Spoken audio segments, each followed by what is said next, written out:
The Yankees and the Angels just finished their game, and despite both teams' best efforts, one of them actually won. You are Locked On MLB, your daily MLB podcast, part of the Locked On Podcast Network, your team every day.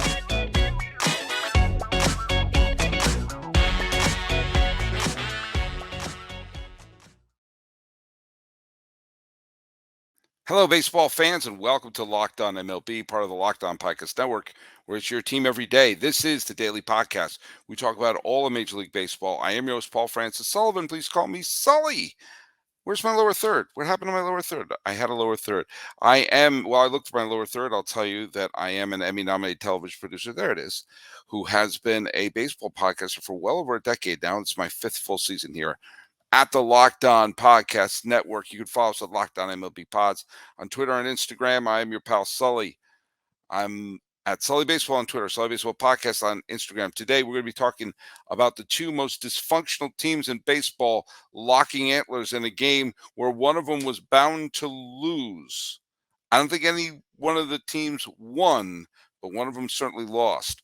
Also, two teams decide to party like it's 1966 as the Dodgers and the Orioles locked antlers in a thrilling game of which the Orioles had a certain script that looked like it was going to be written, and the Dodgers said, not so fast. A couple other big games, including arguably the greatest relief pitching performance by a Red Sox in recent years. I'll explain why. And we also have the trivia question. Hey, I decided, like, the trivia question I put up, it's not that I thought it was an easy question. I just thought I wanted to see a bunch of people got it. And of course, Craig got it. Amy got it. You always get the question right. Who are some other people who got it right? Amy Green, of course, got it right. Steve Kuklinka, if I'm not pronouncing your name correctly, I'm sorry. My buddy Marcel in Switzerland, Cubs fan with an 8, got it right. And a couple other people got it right. The question was, who was the only person to manage the All-Star game as the manager of the Expos, and why? And the answer was, of course, Felipe Alou managed the 1995 National League squad because of the strike the previous year. Because of the strike the previous year, the Expos had the best record in the National League at the time of the strike, so he managed the National League All-Stars, and Buck Showalter of the Yankees managed the American League All-Stars. There have been a few manager quirks in All-Star game history. One year, Dick Williams managed the American League All-Stars as the Angels manager because he resigned from the A's after managing them to the World Series title in 1973 and earned the right to manage the All-Star team the next year. He left and he wound up joining the Angels. And the Angels were the only teams he didn't have any success with as a manager. Another weird one was in 1982. In 81, the World Series was between the Los Angeles Dodgers and the Yankees. And Bob Lemon, this was back when George Steinbrenner would change the manager every hour on the hour. And for some reason, that has been romanticized as him being a really strong leader, even though it had disastrous results for most of the 80s and into the 90s. Bob Lemon was the manager at the end of the year of 81 and managed them into the World Series. But by the time they got to the All-Star game, Bob Lemon was already fired. And so instead of having Gene Michael, the new manager of the Yankees, manage, they decided to have the runner-up in the American League, the manager of the team that the Yankees beat in the ALCS the year before, which were the Oakland A's. Ergo, Billy Martin was the manager in the 1982 All-Star game as the manager of the A's. But don't worry, he was managing the Yankees the very next year. Not the year after that, but the year after that. Not the year after that, but 2 years after that. Anyway, Dusty Baker managed the All-Star game in 2003 as the Cubs manager. He had managed the Giants to within 6 outs of the World Series title in 2002, resigned, signed with the Cubs the next year, and so the Cubs had Dusty managing there. So there's some quirks in there. All right, let's get on to the big game that just ended. In fact, prevented me from doing this podcast today because I wanted to uh, not post this podcast without commenting on what happened in Anaheim. And the problem is the game kept going on and on. You have the two most dysfunctional teams in baseball, not the two worst teams, just dysfunctional and sort of headline grabbing in their dysfunction as the Angels took on the New York Yankees. And of course, the Angels are dysfunctional because here we are. This episode is being dropped on the 18th day of July. We're almost in late July, and the Angels still have a losing record. And with just a few weeks away from the trade deadline, they have to make, and we talked about in yesterday's show, they have to make a potential franchising altering decision. One is you sign Shohei Ohtani right now for whatever amount of money he's asking for because he's worth every penny, or you trade him right now because you're never going to get more value from him right now. If you let him walk, you'll get absolutely piddly poo for him. And of course, the Angels have been playing just rancid baseball as they sit. Only the Oakland A's are keeping them out of the cellar in the American League West right now. And so in comes, so the Angels are just floundering and not playing smart baseball. And of course, with Mike Trout not in the lineup, it makes it even harder. And of course, in come the Yankees. And the Yankees have done a bunch of, headline grabbing weirdness going on there. I've talked a lot about why I think Brian Cashman has long since overstayed his welcome. I don't think Aaron Boone is the problem, but he's certainly not the solution. And today in Anaheim, wow. Did I mention wow? Listen to Locked On Yankees, and Stacy Gotsulis and Steve are going to break that down. But the Yankees, they fired their hitting coach and they brought in Sean Casey, who was supposed to turn things around. Of course, they brought in Sean Casey, during the All-Star break, and they were going to head to Coors Field, which is a hitter's paradise. So therefore, it's the easiest set of games you can possibly have, where they are going to play the worst team in the National League in the single greatest hitter's park in the history of baseball with a slumping offense. So naturally, the Yankees were going to put on a hitting display, but they didn't. And they lost 2 out of 3 to the Colorado Rockies. And in the first 2 games, they scored a flurry of runs early and then were shut out the rest of the way. And in the third game, the disastrous extra inning loss where they had leads in the 8th and in extra innings, and they didn't get an extra base hit in Coors. I didn't think that was physically possible. But the Yankees went into this series with the Angels. When you take a look at let's see, 1, 2, 3, they had a 6-series run where the Yankees had to start piling up wins because it was a pretty soft part of their schedule. They had 3 games against the A's, the worst team in baseball, 3 games against the St. Louis Cardinals, who are completely dysfunctional. They need 4 against Baltimore, who are one of the best teams in baseball. We'll get to them later in the podcast. Then 3 games against the Cubs, who are spiraling. 3 games against the Colorado Rockies, who are the worst team in the National League. And now 3 games against the sputtering Angels. This is a series which, if you took a look at Baltimore and said, okay, you split those 2 games, you hope to split those 2 games, but win the rest of those series, at least take 2 out of 3 from each of them. They should be, at this point, after 17 games of that run, they should be 11-6. They should be 5 games above 500 in that stretch.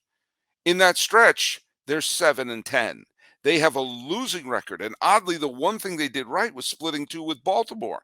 They won 2 and lost 2 with Baltimore. No shame in that. They threw the perfect game in Oakland. But since then, they lost the series to St. Louis. They haven't won a series since the perfect game. They lost the series in St. Louis. They split against Baltimore. They lost the series against the Cubs. They lost the series against Colorado. And unless they win the next 2 games against the Angels, they're going to lose the series against the Angels. This is why, as the Red Sox absolutely pounded the A's, the Red Sox are in 4th place. The Yankees are in last place by themselves. And the Red Sox, by the way, the A's just absolutely got manhandled. And Nick Pivetta put on, I think, the second greatest relief performance in the history of the Red Sox, where he pitched 6 innings of shutout ball. He struck out 13 batters, a record for a relief appearance. It was basically an opener, you know, uh, situation with the Red Sox. The reason I say the second best is because Ernie Shore came into a game started by Babe Ruth. Babe Ruth was ejected after the first batter, and Ernie Shore retired the next 27 batters. So I would say that's the greatest relief performance of all time. But as I hinted, the Yankees are in last place by themselves right now. And what happened in Anaheim, we need to discuss because uh, nothing is solved positively for any of the teams involved. All right, everyone, it's time to talk a little bit about game time. Now, let me tell you something, folks. I am up here in the Bay Area for a few weeks, and you know what? I want to see the Red Sox play the A's. Now, that's pretty easy to get those tickets. I didn't mean to stun anybody, but getting those tickets are not really that difficult. However, the Red Sox are also going to be playing the Giants, and the Giants are a harder ticket to come by. And I want to just go see the Red Sox and the Giants, my team against the team my dad rooted for. I'm super excited about it, but I don't need to worry about tickets. Do you know why? I'm using Game Time. You buy your tickets for the events you're going to go to. It's the fast and easy way to get your tickets, not just for baseball, but for any sporting event, music event. Check it out for comedy, theater, all the events nearby you. You got great deals, last minute tickets, and the best guaranteed price. You could stop stressing over the tickets and just get excited about seeing the ball game. Get flash deals. Hey, we got a great deal coming up right to your phone. It's easy to buy the tickets and get the image of the seats. You know what? I think that would be a good seat. Let's take a look at it. You take a look at the view. And you know what? It's fantastic. Forget planning months in advance. They got the best deals for you, flash deals, and they also have the game time guarantee, which means you're always going to get the best price. And if you find the tickets in the same section row for less somewhere else, guess what? Game time will give you 110% credit of the difference. Now, here's the deal. Snag the tickets without the stress of Game Time. Download the Game Time app and create an account. Use the code LOCKEDONMLB for $20 off your first purchase. Terms apply. Again, create an account, redeem code LOCKEDONMLB for $20 off. Download Game Time today. Last minute tickets, lowest prices, they're guaranteed. And yeah, I'm going to that game.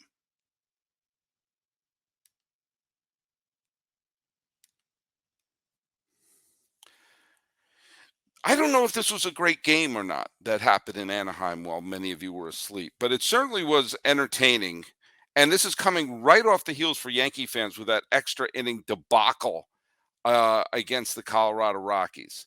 Now, the reason why this game was so strange is going into it, I kind of made the joke right up front, which is, well, someone technically has to win this game. These two teams that seem hell bent to lose all the big games they want to play. And through five, both teams were playing like teams that had no desire to win the game. Both teams were making weird mistakes. Both teams were swinging at bad pitches. And twice, Angels were thrown out at home plate. And one time, it was at a slow ground, a grounder to third where Hunter Renfroe broke home, and he was out by 15 feet. In a rally where the Angels had, two runners at second and third with nobody out, and Luis Severino, who has not exactly been pitching like Bob Gibson in his prime recently, was kind of sort of on the ropes. And you could see that the Yankees bats are just still sputtering. I don't care who is the batting coach right now. The Yankees bats are just a mess right now. And if you take a look at this team, yeah, they stumbled across something by having Peraza be the leadoff man. And he actually wound up getting on base 5 times. So maybe the Yankees are onto something. But Stanton is awful these days. Rizzo can't buy a hit. They were talking on WFAN how he was batting like at one point he was batting 300, and now he's batting 250 right now. And Severino, whose ERA right now is 6.66, his ERA is the number of the beast. You would think you'd be able to get a big rally off of him, and the Angels just coughed it up.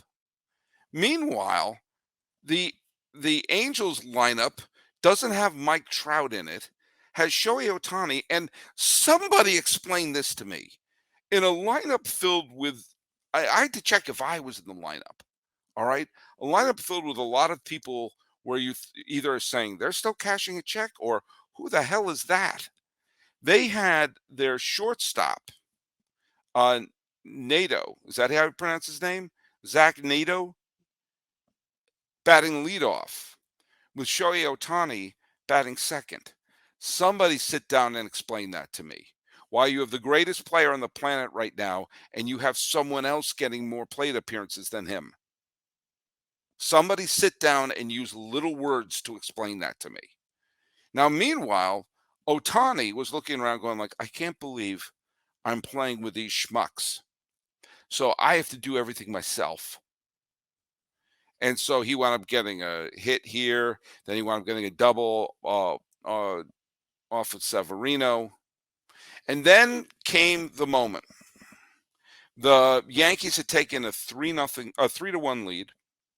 The catcher Thase had hit a home run to make it for the Angels' lone run. There were 2 outs, a runner on, and Shohei Ohtani was at the plate. And I believe it was Marinaccio was pitching. I got to look. Yeah, it was Marinaccio. No, it was King. Sorry, it was King pitching for the Yankees. Sorry, all these formerly good pitchers who now stink. They're starting to glom together in my head. And Ohtani was up. Now Moniak was batting behind him, and he's hitting well. And Ward has some power, but Ohtani, I don't know if you've noticed, has been pretty good this year. But they decided to pitch to him. And what did he do? He had a game-tying home run, of which everybody on the planet knew it was gone the nanosecond it hit his bat. Even Ohtani did a bat flip. And like how I was saying, why the hell is Ohtani batting second? Someone better come up with an explanation of why Ohtani was pitched to at that particular moment. Meanwhile, runners get on base and huge strikeouts, and Ohtani wound up coming up as a chance to hit a walk-off home run in the ninth, and he swung and he grabbed his back. Now look I don't know what's going on. Maybe he just pulled something. If he hurt his back, oh my God, I'm going to completely uh, pull a Vader in the throne room of Return of the Jedi and say, now his failure is complete in regards to the Angels front office. But then it goes into extras. And nobody can ever explain to me why, if you manage to sneak through Ghost Runner on second for the other team, and all you got to do is knock in the run and you win the game. Will someone please explain to me why you don't automatically bump that runner over to third? If you have a situation where you have runner on third with 1 out and a fly ball wins the ball game, why aren't you doing that again? But either way, the Yankees wound up losing the game. The walk-off hit was, who the hell? I you know what? I honestly, I don't even remember who got some Joe Bag of Donuts of the Angels, Michael Stefanik. Congratulations, he got the walk-off hit, and the Angels wound up winning that game. And I've made this point, and of course, look at good for the Angels. And the Yankees are going to look, they have to win these next 2 games if they want to win this series. Otherwise, again, they will have played 1, 2, 3. They'll play 5 series since the perfect game and lose all 5, split the series with Baltimore and lose 4 out of 5 series. They haven't won a series since the series with Oakland. And that's why the Yankees are kind of out of it right now. And I made this point before, and I'm going to make it again. This is a team that is built completely around Aaron Judge. And we are almost at the point. In 3 games, we're going to be at the point where they'll have played exactly the same number of games without him than with him. They played 49 games with Aaron Judge, and they've played 46 games without him. With Aaron Judge, their record is 30-19. That's a 612 winning percentage. That'd be a 99 win team. And now they've I did this before, but now that we're almost at it, we're almost to the point where it's equal.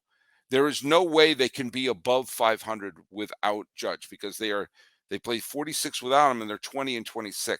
There's 6 games under 500 without him. That's a 434 winning percentage. That would be a 92 loss team. When I did this exercise a few weeks ago, they would be a sub 500 team. Now they'd be a 90 loss team without him. And they look every bit of it. So right now, the 3 teams in last place by themselves in the American League are the Royals, the A's, and the Yankees. Of course, the Yankees are better than the Orioles and the A's. Not the Orioles, I'm sorry, the Royals and the A's. But you know what? It doesn't matter. Because right now they're out of a playoff spot.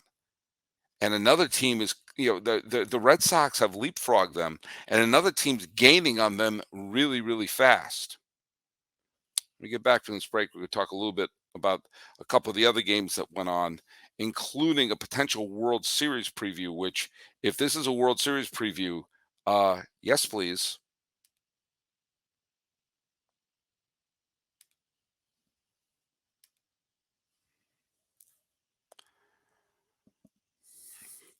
When we talked about the Angels and the Yankees are 2 dysfunctional teams and something had to give because both teams seem held up to lose all their games, the exact opposite was the series between Los Angeles and Baltimore.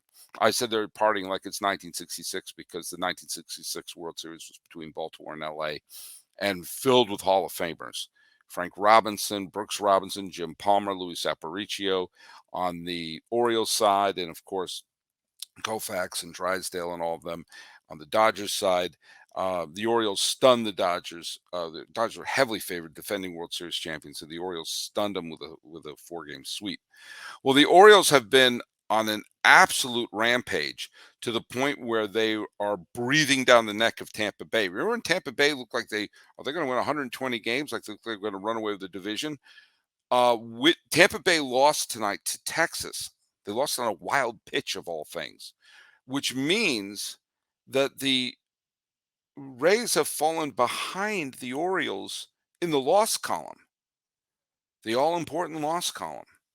And the Orioles, but the Dodgers have been on a rampage themselves. Remember how for much of the year the Diamondbacks have been in first place. Well, by winning all these games recently, including 8 of their last 10, and almost sweeping the Mets, the Dodgers are in first place by themselves again. So this looked like 2 teams just on a rampage, squaring off in Camden Yards. And at the beginning of the game, it really looked like it was going to be, for the first inning, Mountcastle got the double, Frazier drove in a run, Gunnar Henderson got the triple, Adley Rutschman homer. It was 4-1 Baltimore in the 5th inning, and it looked like, wow, the Orioles are making a statement. And if they had won this game, they would have pulled into a virtual tie with Tampa Bay. And then it happened. The Dodgers started picking it with 2 outs.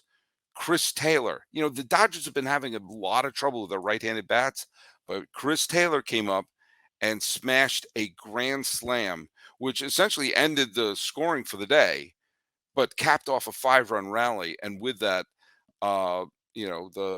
Brazier, yet another member of the 2018 Red Sox, are on the Dodgers.